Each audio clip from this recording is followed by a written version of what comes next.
toujours je suis mais 38 ans. J'ai une paralysée cérébrale depuis ma naissance. Je suis né à terme donc à 9 mois et donc c'est dû à un manque d'oxygène à la naissance qu'ont touché les autres motrices du cerveau et c'est dû à un accident médical. La paralysée cérébrale va se manifester au quotidien par une difficulté d'élocution et une difficulté dans les membres inférieurs et les membres supérieurs. En fait, je vis en fauteuil roulant, donc je me déplace tout seul dans la rue.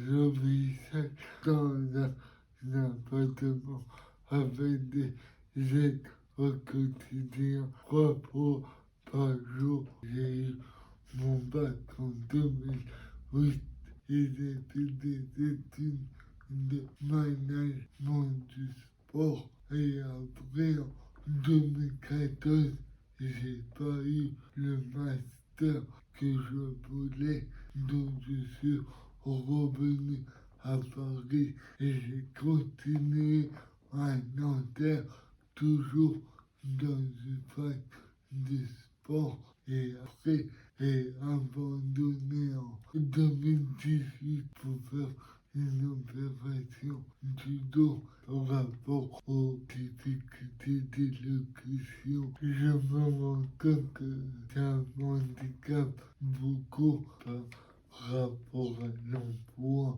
Je n'ai pas d'emploi actuellement.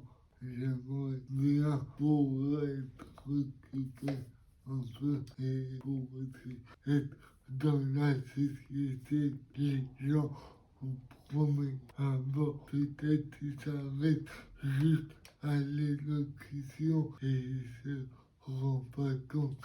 Et donc ils catégorisent par rapport peut-être à un handicap mental. Il faudrait travailler sur les situations stressantes. Quand je comprends mal ce que personne veut me dire, au lieu de lui dire et j'ai pas compris et je veux qu'on répète et je crois qu'il m'en veut ou je sais pas. Après ça m'arrivait souvent quand j'étais plus jeune avec l'âge. On grandit, donc c'est mieux petit à petit. On commence à connaître la paralysie cérébrale, mais ça reste par rapport aux maladies génétiques comme la myopathie avec le téléthon. On n'en parle pas beaucoup. Et je sais que par exemple, les kinés, ils connaissent pas tellement la paralysie cérébrale.